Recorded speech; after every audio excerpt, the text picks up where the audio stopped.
এই মহরম মাসের পঞ্চমতম খুতবায় এসেছে দুনিয়াবি সকল কাজ কর্মের জন্য আল্লাহ পাক রব্বুল আলামিনের কাছে হিসাব দিতে হবে। আল্লাহ পাক রব্বুল আলামিন দুনিয়ার সমস্ত কাজ কর্মের জন্য আমাদের কাছে হিসাব গ্রহণ করবেন নাকি করবেন না? করবে, অবশ্যই করবে। এ বিশ্বাস আমাদের আছে না নাই? ফামাইয়া আমাল মিসকালা যাররাতিন খায়রান ইয়ারা ওয়া মাইয়া আমাল মিসকালা যাররাতিন শাররান ইয়ারা। একটা অনুপরিমাণ ভালো কাজ যদি বান্দা দুনিয়ার জমিনে করে, এর সওয়াব, এর প্রতিদান আমি রব তাকে কিয়ামতের ময়দানে দান করব। অনুরূপভাবে একটা অনুপরিমাণ গুনাহের কাজ যদি আমার বান্দা দুনিয়ার জমিনে করে, এর শাস্তিও আমি রব্বুল আলামিন কিয়ামতের ময়দানে তাকে দান করব। এই যে খয়রান ইয়ারা, উত্তম প্রতিদান, শাররান ইয়ারা, নিকৃষ্ট পানের প্রতিদান। অনু শব্দটা তাফসীরকারকরা বলেছেন অনুপরিমাণ। অনু বলতে কোন অনু? মাইক্রোসফট যন্ত্র দিয়ে এখন কিন্তু অনু যাচাই করা যায়। আপনারা জানবেন হয়তো।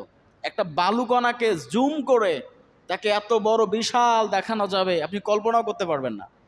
এখন আধুনিক তথ্য প্রযুক্তি এতটাই উন্নত। একটা পিঁপড়া আছে না, পিঁপড়া, এই পিঁপড়াটাকে আপনার কাছে পাহাড় সমতুল্য বানিয়ে দেবে তারা। এতটা যন্ত্র বিজ্ঞানের কাছে এখন আছে। সেরকম করে আল্লাহ পাক রব্বুল আলামিন বলছেন অনু মানে কোন অনু? সরিষার দানা তো আপনার চিনি নাকি? সরিষার দানা আমরা সবাই চিনি। তাফসীরকারকরা বলেন একটা সরিষার দানাকে 70 ভাগ করলে যে পরিমাণ অংশ বের হয়, এটা একটা অনুপরিমাণ। এতটুক পরিমাণ ভালো কাজ কোনো বান্দা যদি তার অন্তরের মধ্যে লালন করে ফেলে, এর প্রতিদান আমি আল্লাহ পাক রব্বুল আলামিন দেব। কথাটা কার? আল্লাহ পাক বলেছেন। তো আমরা কোন সময় কোন নিয়তে কোন কাজ করি দুনিয়ার মানুষ হয়তো বুঝতে পারে না, কিন্তু মনের খবর জানে কে? আল্লাহ।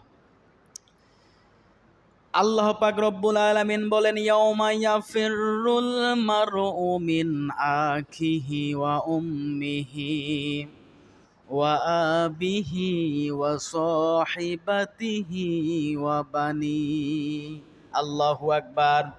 আল্লাহ পাক বলছেন দুনিয়ার মানুষরা কান খুলে শুনে রাখো, দুনিয়াতে তোমরা যে সম্পর্কে জড়িত আছো, যে মায়া, যে ভালোবাসা তোমাদের অন্তরের মধ্যে আছে, কিয়ামতের ময়দানে সমস্ত সম্পর্কগুলো আমি রব্বুল আলামিন কাট করে দেব।